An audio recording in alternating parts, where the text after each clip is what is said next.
Good afternoon, ladies and gentlemen, and welcome to the Rutherford County School Board meeting, June 8th, 2023. First on the agenda tonight is the pledge for Mr. Tim Pettigo from Eagleville. Pledge allegiance to the flag of the United States of America and to the republic for which it stands, one nation, under God, indivisible, with liberty and justice for all.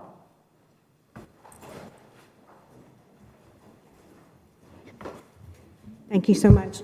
Now if we can have a moment of silence for those parents and kids and teachers that are traveling that are not here doing their summer school.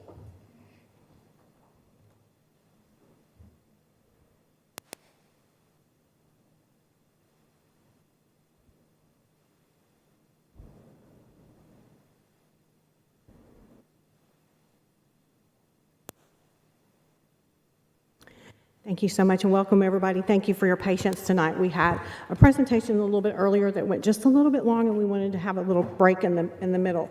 So thank everybody for being here. First on the agenda is the approval of the agenda. Move to approve. Thank you, Mr. Young. Is there a Second. Thank you, Ms. Bratton. All in favor, say aye. Aye. Anyone wish to abstain or oppose? Motion passes. Approval of the consent agenda. Anything need to be pulled out? Voted on separately? Any questions? It's a big consent agenda today.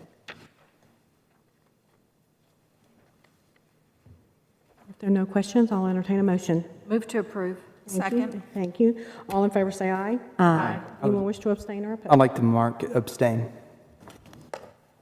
Okay, Mr. Tidwell abstains. Thank you. Motion passes on the agenda. So next up, Why are we abstaining? We're just approving the agenda, no, it was the consent the agenda. consent of the agenda. Yeah, I'm abstaining because there was a bid in here, Oh, okay, and so I'm abstaining from that. that your company is bidding for? Oh, okay. Thank you, Mr. Sorry. Tidwell. Okay, so number 6. So number 6, Rutherford Proud. So first, we are going to recognize Miss Amy Baltimore. I don't think Christine's here tonight. Is she? Christine here as well? Okay. So Miss Amy Baltimore serves as our kindergarten through 5th grade school counseling supervisor, and so she's here to give us some information and recognition as well. All right, good evening. Christine Bryant, our secondary school counseling supervisor, couldn't be here tonight, but we would both like to recognize and congratulate Emily Gill from Thurman Francis Arts Academy. She's being recognized by the Tennessee School Counselor Association as the 22-23 Tennessee School Counselor of the Year. We would also like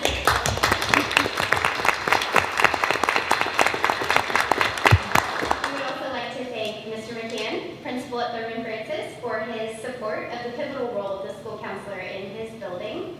Emily Gill not only facilitates a model school counseling program, but she also goes above and beyond to positively impact the community. What set her apart from the other nominees across our state was that she represents professional school counseling on multiple levels. She served as a district team lead, was a presenter at our yearly state conference for school counselors, served as a site supervisor for job-embedded graduate interns, and offered several development opportunities for parents and caregivers in the community, and she's currently involved in the Rutherford Works program. Rutherford County Schools is extremely honored to have Emily Gill represent school counseling as the Tennessee School Counselor of the Year.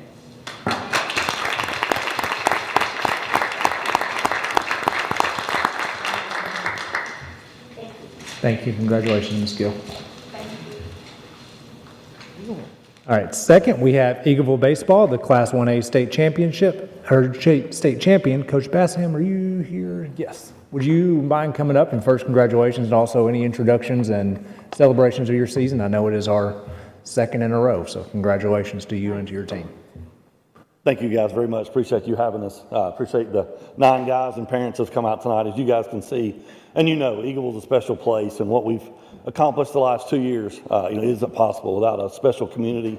Great support by the administration, Mr. Pettigo, Mr. Brown here with us tonight. The parents, again, here that are fantastic, and again, thanks to you guys for all you do for us. The thought over the last couple of weeks, I guess, I know John Ward phrase come on mind, you can't describe it, there's no way to describe it. I don't know if words can really do justice to these guys, but, something I think that you guys can be proud of in Rutherford County, we can be proud of in Eagles. Really they just put their nose down and just worked and did everything I asked them all year long. And, people have asked, how did we handle the pressure and the expectations? The kids did it. That's the only answer I have, is that the kids simply did it. Again, just something that, an accomplishment to be so proud of, if those words are even fitting for it, but just so proud of the guys and what they accomplished. And again, appreciate you taking a few minutes tonight out of your schedule to have us and recognize us. And just thanks a lot. Appreciate it. You want to introduce the players that came with us? Yeah. Ask them to come up so they can get on Okay. camera. Josh Jeffcoat, junior pitcher. Come up here. Yeah, come up here. This way your parents, grandparents, family can see you. Daniel Floyd, senior pitcher outfielder. Braden Baker, junior pitcher shortstop. Ben Thompson, senior pitcher outfielder. Nate Brown, junior catcher. Daniel Messick, junior infielder. Donovan Drew, junior infielder. Adrian Severi, freshman outfielder. And Colt Bassham, sophomore infielder.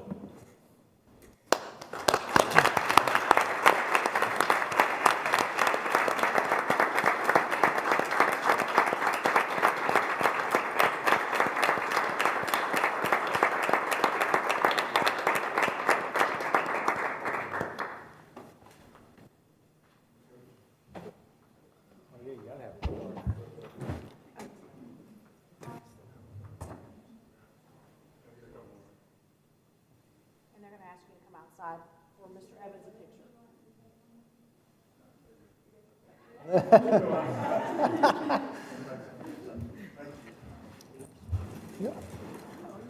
Congratulations, gentlemen, coaches. Congratulations. I don't feel like my mic is that. It's not hot. I don't feel like my mic is loud. You want to use mine? Can you hear me? Yeah. Can you hear me? Okay. Congratulations.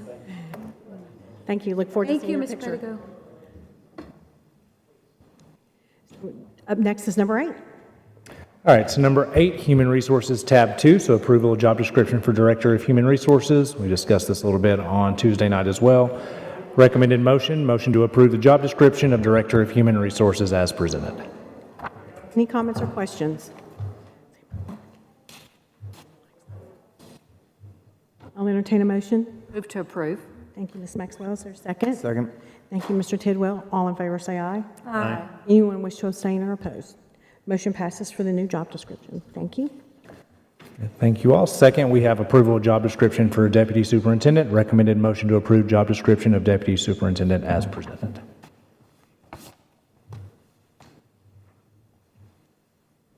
And this, I know I asked you yesterday, you plan on filling this position at the start of school? Yeah, start of school, so it's something we'll go ahead and post for several weeks to look to see what type of applicants that we can attract.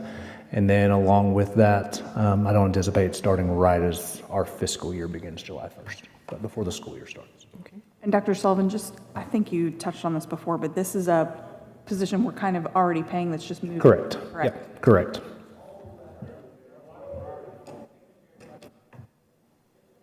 Any further comments or questions? I'll entertain a motion. I move to approve. Thank you, Ms. Maxwell. Is there a second? Thank you, Ms. Rosales. All in favor, say aye. Aye. Anyone wish to abstain or oppose? Motion passes to approve the job description for Deputy Superintendent. All right, thank you all. Next, we have classified and certified salary scale for 23-24 school year. So recommended motion, this is approval of updated classified and certified salary schedule with all job classifications and the updated format.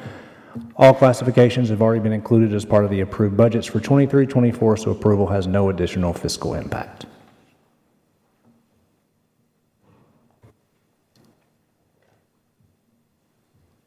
Again, thank you to Brian for the much easier to read Yes. copy and format.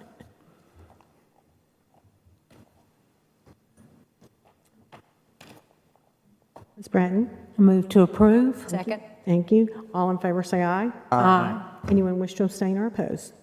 Motion passes to amend the approval of the updated classified and certified salary. Thank you. Number 9. All right, thank you all. Number 9, legal tab 3, so renewal of lease agreement with Smyrna Parks and Recreation. First one we have is recommended motion to approve a renewed lease with Smyrna Parks and Recreation.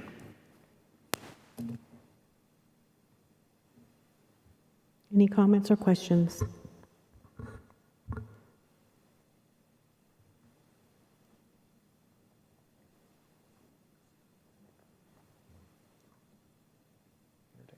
I'll entertain a motion.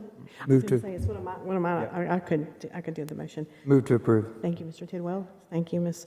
Darby. All in favor, say aye. Aye. Anyone wish to abstain or oppose? Motion passes to renew the lease agreement with Smyrna Parks and Recreation. Coca-Cola. All right, Madam Chairman, are you all right if we include all 3 of these together? Yes. Okay. Yes. So renewal of contract with the Coca-Cola Company, so recommended motion to approve a contract between Coca-Cola and Smyrna High School, Rockville High School, and Siegel High School. Any comments or questions? I'll entertain a motion. Move to approve. Thank you, Ms. Maxwell. Second. Thank you, Ms. Rosales. All in favor, say aye. Aye. Anyone wish to abstain or oppose? Motion passes for the approval of a contract between Smyrna High School, Rockville High School, and Siegel High School. All right. Next, we have the out-of-county transfer. So you all had this with you on Tuesday. So out-of-county transfer 1, the board's been requested to admit a transfer student from another school system under discipline. The student was suspended for vandalism. According to policy 6.318, the board may deny admissions of any student except those in state custody when a student transfers from another school system while under suspension or expulsion. Director of Schools' recommendation for this student is admit into zone school due to suspension period being completed by the time we start school. Recommended approval, motion to admit or deny the admission for this out-of-county transfer student.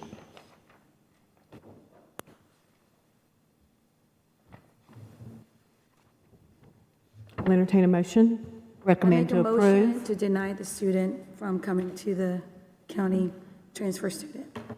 It's okay, she can go ahead. Okay, all right. Is there a second? There was motion to deny, correct? Okay, is there a second?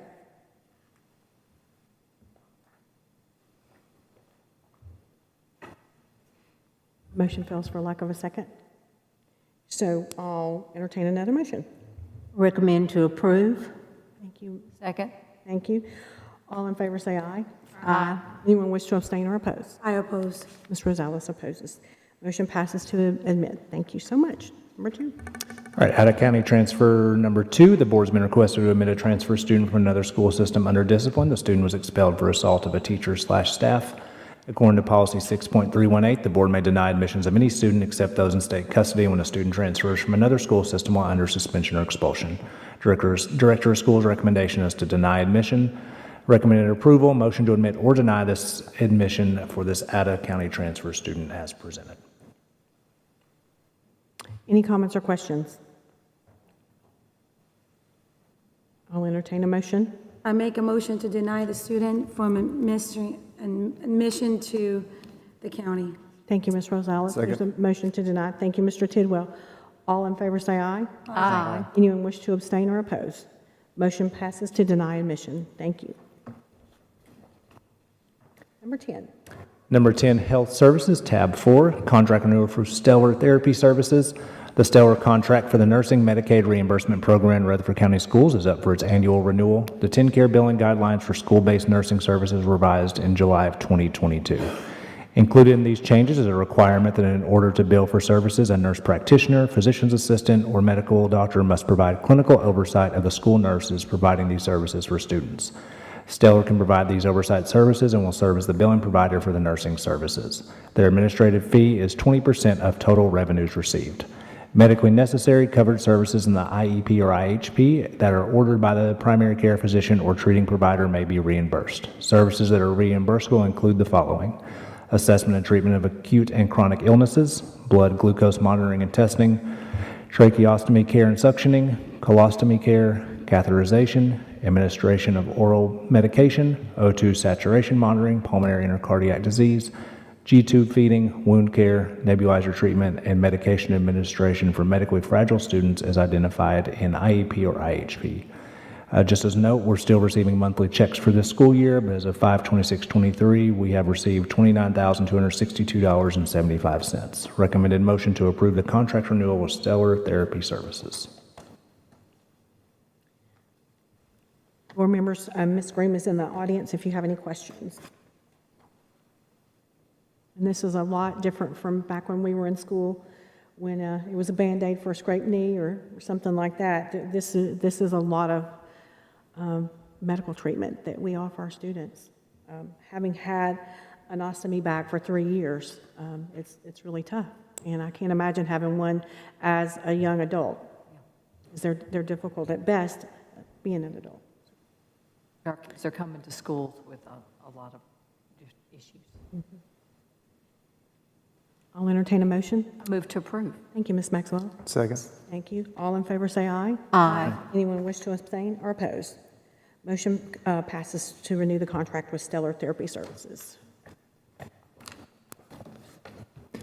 All right, next we have our agreement with Ascension St. Thomas to provide staff hepatitis B vaccines. We're required by Board Policy 5.402, our exposure control plan, and OSHA to offer hepatitis B vaccines to employees who are at high risk of occupational exposure. In the past, we utilized our MedPoint clinics to offer this service. With a change to our new insurance policy, we have sought a partnership with a provider that would be able to provide this service. Ascension St. Thomas has agreed to provide these vaccines to employees at no cost to the employee and instead will bill RCS directly. Total cost to RCS is anticipated to be no more than $20,000. Recommended motion to approve the agreement with Ascension St. Thomas to provide hepatitis B vaccines for employees who are at high risk of occupational exposure. And it's just voluntary. And this is anytime within the next school year. Yes. Didn't we say this was going to be over at the Fortress? That's where we're in talks with them right now, yes.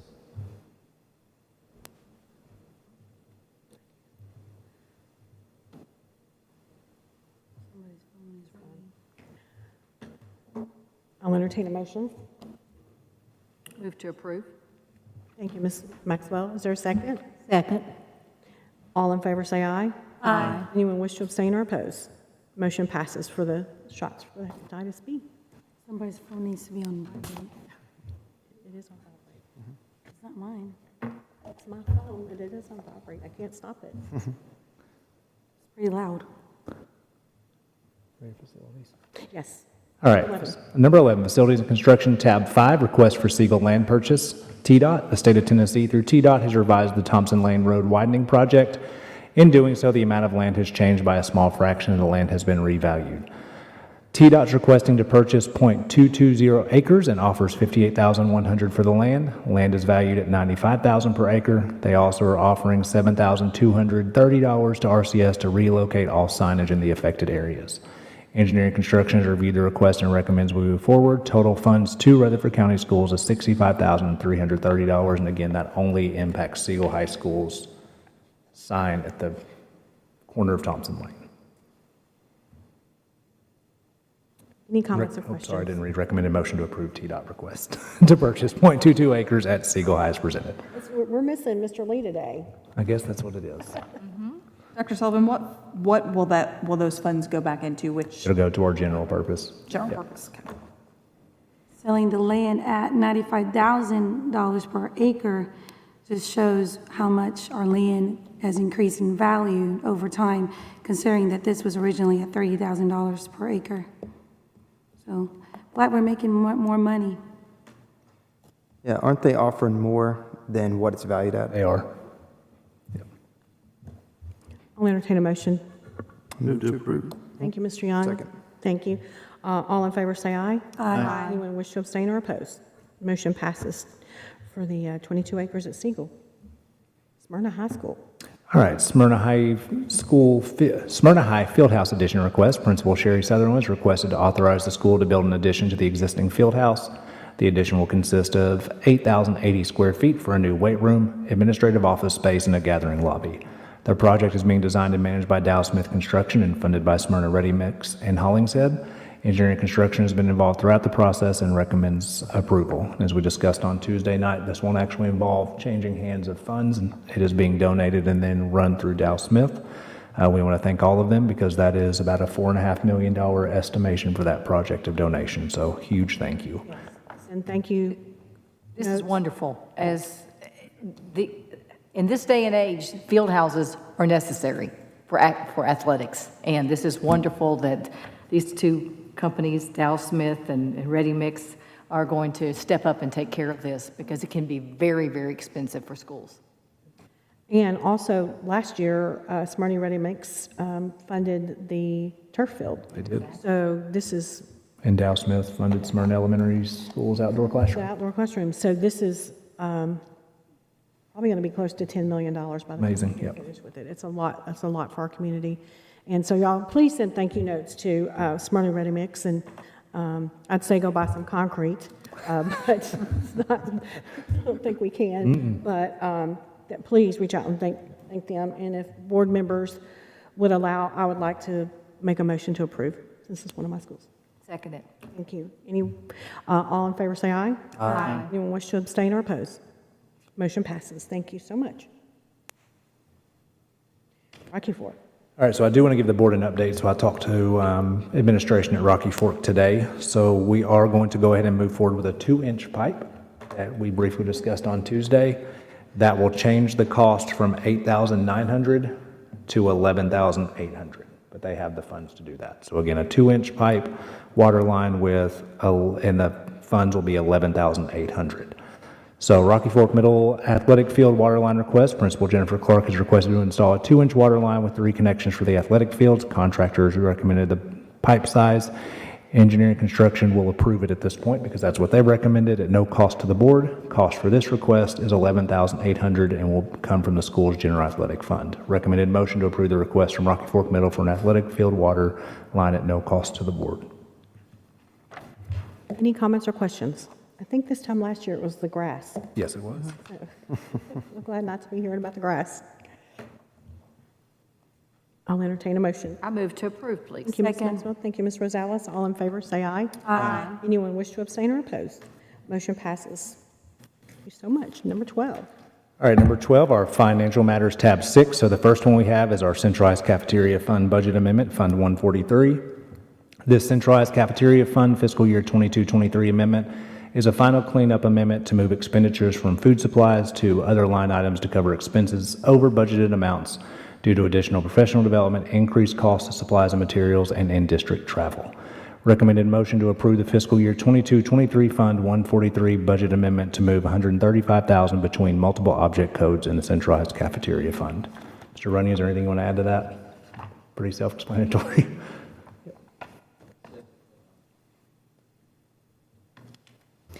Got kind of an unrelated question, but school lunch debt, where do we end out on that?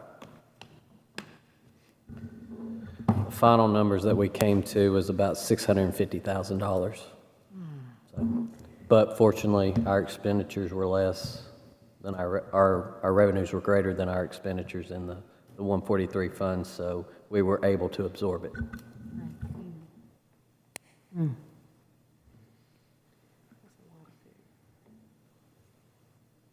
I'll entertain a motion if there are no questions. Move to approve. Thank you, Ms. Bratton. Second. Thank you. All in favor, say aye. Aye. Anyone wish to abstain or oppose? Motion passes for the fiscal year 22-23 Fund 143 budget.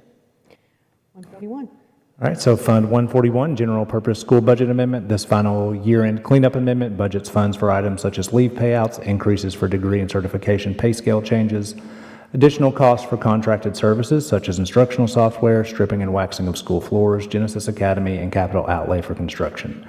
Funding for these expenses to come from a portion of revenue collected over budgeted amounts and moving budgeted expenditure between accounts and within object codes. Recommended motion to approve the fiscal year 22-23 year-end cleanup amendment is presented, and thank you, Brian, and our departments for working on that, and thank you, Dawn, for having to make last-second additions to the agenda, so thank you.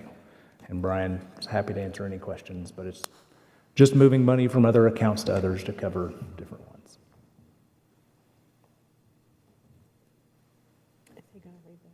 Oh, I can do it. Recommended motion to approve the fiscal year 22-23 year-end cleanup amendments presented. Motion to move to approve. Thank you, Ms. Rosales. Is there a second? Second. Thank you, Ms. Braxton. All in favor, say aye. Aye. Anyone wish to abstain or oppose? Motion passes to approve the fiscal year 2023 year-end cleanup amendment as presented. So that's what I'll say. Okay. All right, so next we have a resolution to transfer funds from general purpose school funds to federal projects fund for fiscal year ending June 30th, 2023. And before we do that, Madam Chairman, you're right, Brian explains that a little bit. Absolutely. So can you explain just kind of what that purpose is for?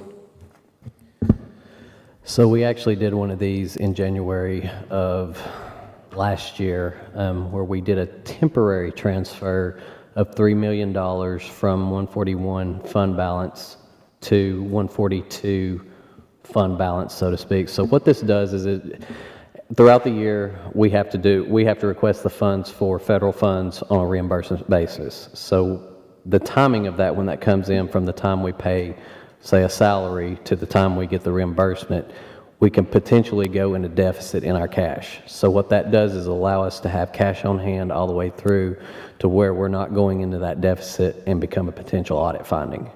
So what this does is allows us to be able to move $3 million. So what that temporary transfer that we did a year ago, we had to pay that back. So this is more of a permanent resolution to leave it in there. We can always move it back if we have to, if we get in any situation that we need to.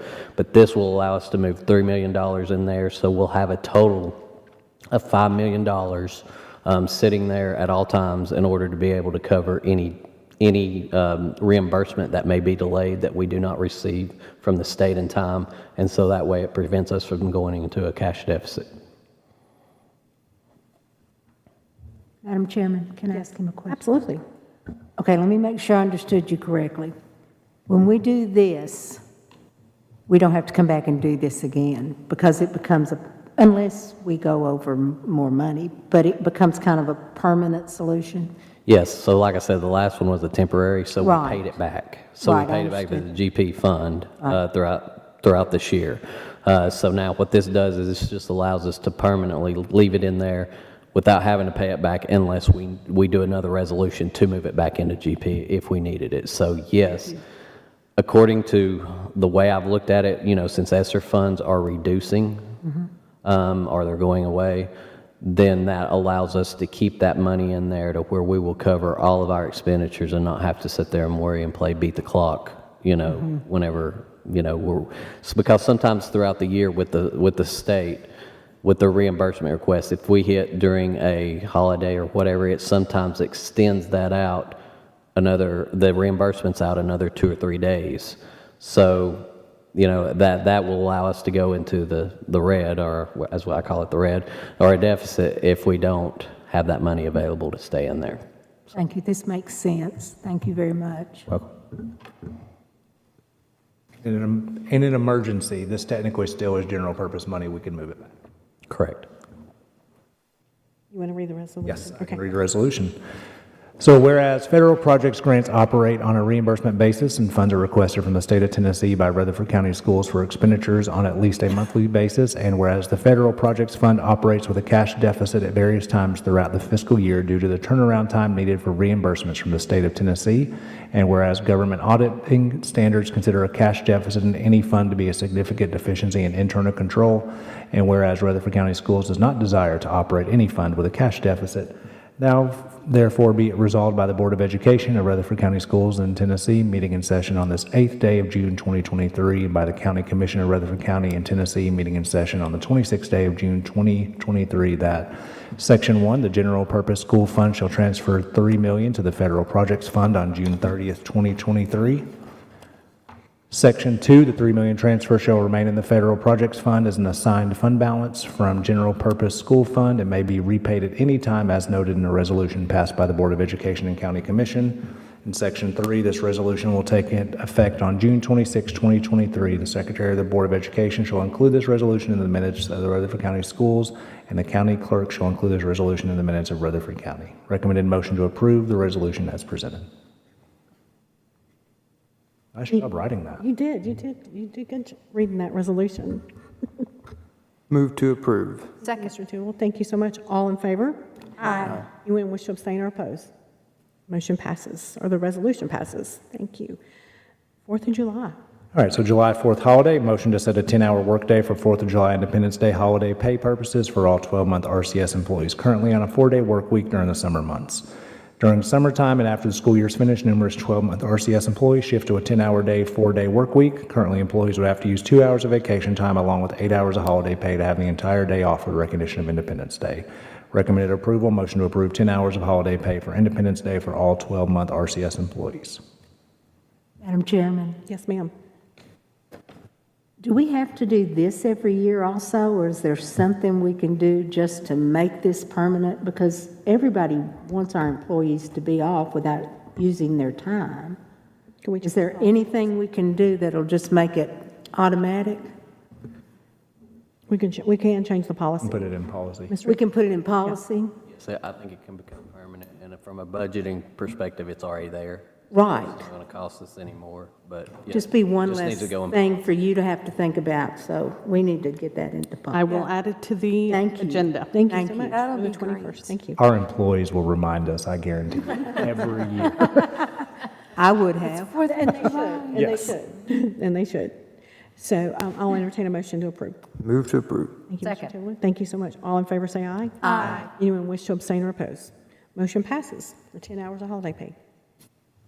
Number 13. All right, number 13, instruction tab 7. And so board members, I know you guys got an email today, so just, this is something we keep track of all the time. But I gave you, the last one we have is from April 2023. So it's software usage, and so you'll see the different software that we are utilizing as a district. And so it gives you kind of an idea of what the price, what we looked at for the price. You aren't approving all of them tonight, but it's just for you to have an idea of what we're looking at and what our usage looks like. There's a couple of these that we are looking at tonight. One of those on the third page is MobiMax. And so MobiMax K-8 and high school intervention, you'll see that teachers active are 942, students active 17,000. Total time and hours, 60,114. Lessons completed, 82,503. And then problems completed, 7,836,000. And so this was as of April. You'll see Nearpod is the same. Nearpod is right below that. We have 48 of our schools active there. Active teachers, 1,293. And then I know it's a little bit harder to read, but you'll see sessions launched are 26,264. And then you have your breakdown between ELA, math, and then general education. You'll see a breakdown of months below that. Not surprising, the lowest months are going to be December and March because they were impacted by, of course, our breaks. So just know that when we have limited and really removed some of our instructional software over the last 3-4 years, and so we tried to get rid of some of that duplicity, and the ones that we have now really are the ones that are truly that we are looking at. We did ask as well our instructional technology coordinator what her thoughts were as far as looking at doing individual licenses on a couple of these. And so one, I just wanted to kind of read kind of just what her comment was. So we currently, with a couple of these, have single sign-on, which means we have licenses for all students. And so if we were to go to a licensing by kid, one, it would probably increase our cost based on these numbers, but two, it would also require us to probably hire somebody to manage the licenses of removing, adding, all that, because now they have access to it. So just wanted to bring that, and I'll be happy to answer questions on that. They're not going to allow us to save any money regardless how. Probably not. Yeah. Probably not. Yeah, Paper so, books and electronic books. absolutely. So I'll go ahead, request to purchase the following programs to start the new school year. Approval to purchase of Easy CBN. Curriculum Instruction Department is requesting to purchase Easy CBM, an online assessment system. Easy CBM is an online system which provides reading and math benchmarking, progress monitoring, assessments, and reports for district, school, and teacher use. License is $4.35 per student for 30,500 students for a total cost of $132,675 for the 23-24 school year to be funded through GP funds. Recommended motion to approve purchase of Easy CBM for $132,675 through GP funds for the 23-24 school year. Any comments or questions? Well, we've got to have this for. This is our screener, right? Yes. Yeah, we have to have. I do have one question, Madam Chair. Yes. I notice there's a wide range here from one program costing $8,800 up to $261,000. Why is there such a wide range? Is it number of users or? And just what the overall use, or what the overall program does. So Padlet's pretty much a way that teachers can just kind of launch and organize all their content, to where the one we're looking at right now is going to be our screener that houses all of our data and software. So some of them are just not as dynamic as the others. It's a lot of money, Mr. Young, you're Yep. correct. I'll entertain a motion. Move to approve. Thank you, Ms. Maxwell. Is there a second? Second. Thank you, Ms. Rosales. All in favor say aye. Aye. Anyone wish to abstain or oppose? Motion passes to approve the purchase of Easy CBM. All right, and I will say, I mentioned this Tuesday night, but that may be something we have to look at as we move forward. Based on some conversations I had with TDOE yesterday, it's still an approved vendor. There may be some conversation about only going to one or two statewide, and so here's something that we're looking at. Pearson? Correct. Pearson is one of them. Did the city go to Ames Web? They use the Ames Web. They have, haven't they, for several years? Okay. All right, so number 2, we have approval to purchase of MobiMax. Instruction Department is requesting to renew MobiMax, an online personalized learning system for pre-K through 8 students. MobiMax finds and assists with learning gaps with the power of personalized learning. MobiMax's adaptive curriculum creates an individualized education plan for each student, allowing gifted students to progress as quickly as they would while simultaneously ensuring remedial students get the extra instruction they need. Total cost of MobiMax for 23-24 is $39,086 to be funded through GP funds. Recommended motion to approve the purchase of MobiMax for $39,086 through GP funds for the 23-24 school year. Any comments or questions? I'll entertain a motion. Move to approve. Thank you, Ms. Second. Thank you, Ms. Rosales. All in favor say aye. Aye. Anyone wish to abstain or oppose? Motion passes for the purchase of MobiMax, 23-24. All right, and then the last one, approval to purchase Nearpod. Instruction Department is requesting to renew Nearpod, an online student engagement platform. Nearpod is a cross-platform and easy-to-use way to engage your students with interactive activities, connect them through collaborative discussion, and gain insight into student learning through formative assessment. Total cost of Nearpod for the 23-24 school year is $221,138.25 to be funded through general purpose funds. Recommended motion to approve the purchase of Nearpod for $221,138.25 through GP funds for 23-24 school year. Any comments or questions?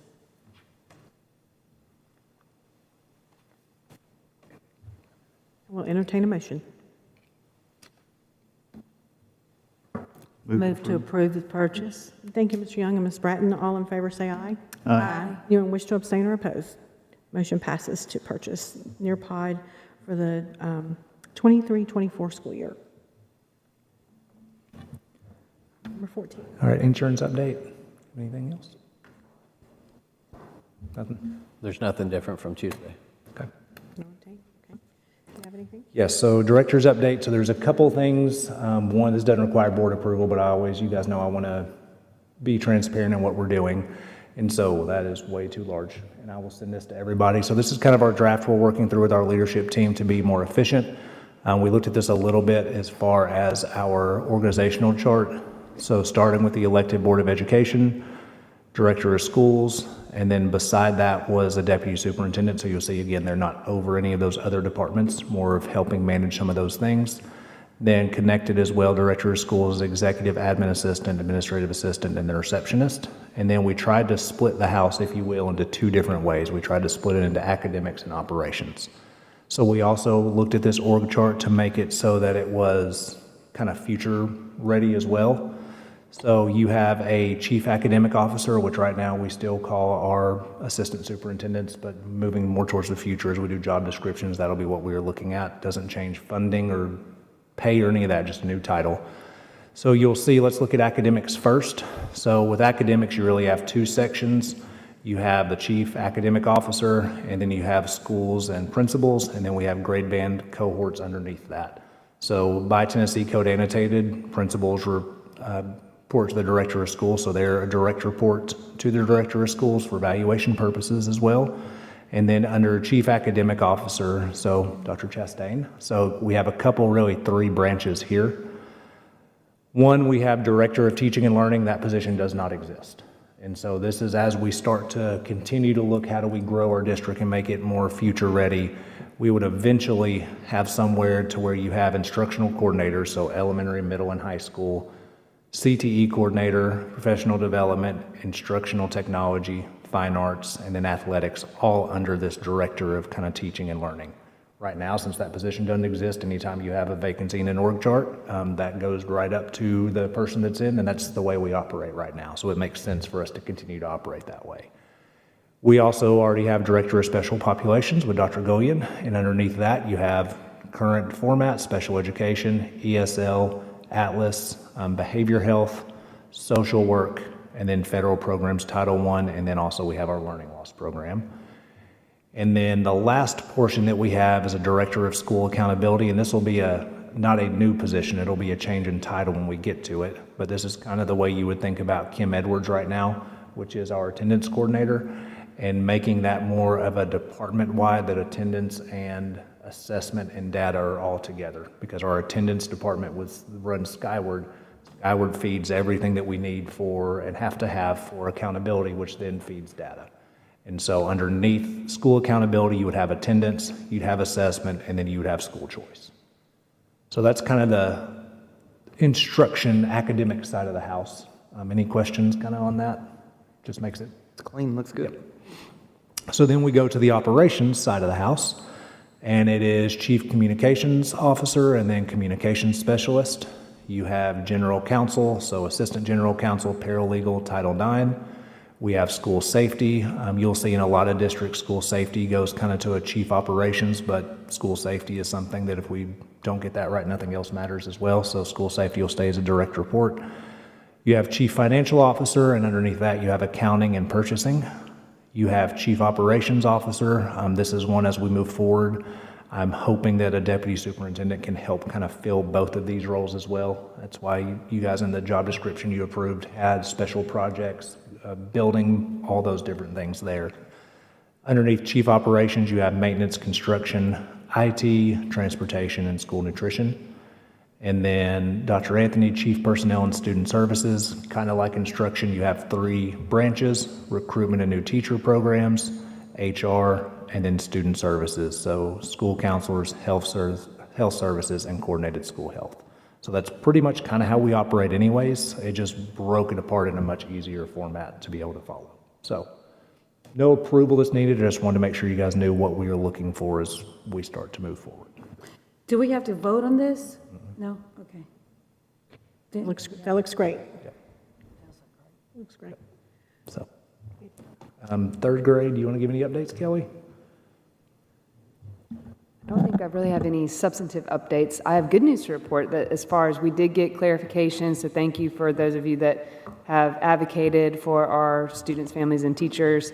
We got clarification from the state on clear appeal criteria, so we are working on disseminating that information. We're working through a few communications issues, but nothing we can't handle. So we've got clear communication on that. I also would like to correct a statement I made. We did get communication too that the pretest will hopefully not, the issue we have with the pretest will not cause any delayed results for students in those 16 days. They're going to use the TCAP score as their pretest. So that will kind of erase the anxiety related to the pretest not operating functionally. So good news to report overall, and we're still just fielding calls and talking to parents. So keep them coming our way, and we'll get them where they need to be. And also, so kind of connected to that, without mentioning name, we got a phone call yesterday from the interim commissioner of education. I greatly appreciate the reach out for a district with 95 districts and 147 different departments. That was a good move on, I guess, day like 4 to reach out to an individual district. So I appreciate that.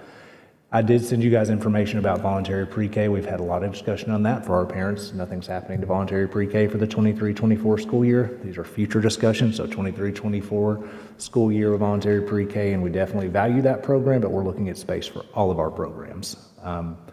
Along kind of with that, we had a meeting with Dr. Ralston, so we discussed with behavior in special education, kind of been an ongoing discussion that we've had, and so they're connected, but they're separate, because a student with disabilities doesn't necessarily mean they're a student with a behavior. So we have 2 separate tracks. All students are students first, and then a student with disability would be served, but they're a student with us first, a general education student. May I interject for a second? Yeah. So I had asked Dr. Roslin to come and speak before the board because I had met with her and Dr. Chastain and Bouillon and Dr. Sullivan and had put this presentation together. And I think it behooves all of us to hear the information that she's about to share. And that's why I had asked for her to come and speak. So, yep, thank you, Dr. Austin, for doing that. And I think you're just going to give everybody a hand copy of it, right? Perfect. Thank you. Thank you, ma'am. Thank you very much. Thank you. All right, so this is some data taken from our on-the-job injury reports. I have been getting those every month. I just got May, so you're going to notice that there's a lot of data in here, and it does not include May. I just received that today, so I will be updating the charts with that. It goes through this is for you to keep, so it talks about just a few laws and policies and procedures that talk about behavior. If you'll flip to page 3, that talks about our biggest concern, right? Our biggest concern this year was the higher number of violent and aggressive behaviors. This is nothing that is new across the United States. They are all seeing this. So what are we going to do about it, right? So when you look at page 4, it shows you the on-the-job injury reports. What happens with an on-the-job injury is if somebody is hurt at school, a teacher, an EA, a bus driver, anything like that, any staff member, then they can go to the office and they can fill out an on-the-job injury. They can then go to the doctor, the hospital, stuff like that, and get help. So when you look at this, page 4, I look down at the very bottom. It shows it breaks it down by the month. SWD is students with disabilities, and then you have students underneath. At the very bottom, the bottom chart talks about the total OJIs. So in 2021, we had 60 for the year. In 2022, we had 159. And in 2023, we had 203. So a steady increase, right? When you look at the very bottom percentage, that shows you the percentage of that total that contain a student with disabilities, okay? So 92.67% in 2021, 88.68% in 2022, and 94.58% in 2023. Dr. Austin, one thing I'd like to point out, that 2020, 2021 school year, not all of our students were in person. So that's part of why that number is going to be skewed a little bit. Absolutely. Also, when you look at the chart, the first chart, when you look at the students page, like the students row, that could be somebody that fell off a curb and hit the deck. I've done it. I filled one of these out. I was not wearing heels that day, so there you go. But yes, so that could be an on-the-job injury as well. Those also include fights. When you break up a fight, sometimes you get injured with students and things like that. When you flip to the next page, it has the OJI numbers broken down by school. It's very tiny writing, but I wanted you guys to be able to see that. So flip to the next page. Don't spend a lot of time on that one. Flip to the next page, OJIs by grade band. This was very interesting to all of us. So we have been working on trying to solve the behavior issues since the beginning of the year. The instruction department, the safety department, the counselors, the superintendent, and I have all met monthly, I think since September, to try to come up with a plan. When we started getting these numbers, it was very eye-opening that our largest number of OJIs were in the elementary school range. So let's move on to page 7. So like I said at the beginning, our biggest concern has been the aggressive behaviors this year and the increase in those, and our people getting harmed. So what are we going to do? So next year, what we have planned is we have additional behavior specialists. Those are worked through the special education department. They are also going to be housed in buildings with a feeder pattern. So Whitworth Buchanan, Christiana feeds into Riverdale, that's where these people are going to be working. So there's going to be less drive time. They'll be able to get to situations that happen faster. They're also going to have a smaller number of schools, so there's a lot more early intervention that can happen. The behavior interventionist is a position that we have added this year. That person is going to work with all students. Doesn't matter if they have a disability, a 504, or anything. They're going to work with all of them in learning coping skills. They are going to be in our elementary schools because that's where we need that assistance. Dr. Austin, I also want to thank the board for that. So of our growth positions that we added, 19 of those were in our elementary academic, or our elementary behavior intervention positions. Thank you guys for supporting that. Yes, thank you so much. I think that's going to make a really big difference. We've also worked with different schools. So we have a RISE program in our high schools, which is wonderful. It's kind of a check-in, check and see how people are doing. You can use your RISE pass and you can go to the RISE room, get help from that behavior teacher on calming down and getting them back into that tier 1 instruction. We're going to do on a smaller scale, on a younger student scale, with the reset room. In the reset room, that is where the behavior interventionist is going to work their magic. They're going to help students who are starting to feel overwhelmed, who can't understand their emotions yet, take them into that reset room and help them work through that so instruction can continue on. Then they're going to get them back into those classes. They're also going to go into those classes and they're going to work with those teachers on how we can help these children who are having problems or struggles before it gets to that point. We also are going to do a countywide de-escalation training. We are working very closely with Triad, which is something that they work through the State Department of Education. They also work through Vanderbilt. Triad is an amazing piece of the Vanderbilt campus. We are moving from the CPI model of managing crisis, and we are going to the managing crisis safely, and that is a very vetted program. Our behavior specialists and some of our coaches were trained on that in this room last week, and they learned so much. They came out every day saying this was the best training they've ever had, and they think it's really going to help our students. Can you say what MCS does not stand for? MCS. So yes. So if you get an email from me from now until late, when we finish using this program, I have been referring to it as MCS, and that has thrown everybody completely off. It is not Murfreesboro City Schools. It is Managing Crisis Safely. I walked in last week to the training. I'm like, what is Murfreesboro City Schools doing here training our staff? Yes. And then you saw people running and laying on the floor. So it was a little bit very different. concerned. Yeah. Very concerned. And we are moving towards a more user-friendly behavior data collection. We've been using Insights to Behavior. That's still on the table, but our teachers are having a hard time inputting that data. What that data does, it's a teacher putting in data, but what that does is that shows us patterns of behavior. That shows us how we can help a student. That shows us if they have a harder time on Mondays versus Fridays. It shows us if after lunch is harder for them than in the morning. Let's help them. Let's find some sort of intervention that's going to help them early. Okay? Questions? Can you tell them, because I had asked you guys about what the cost would be to have, to fund this and to have the appropriate staffing for these reset rooms?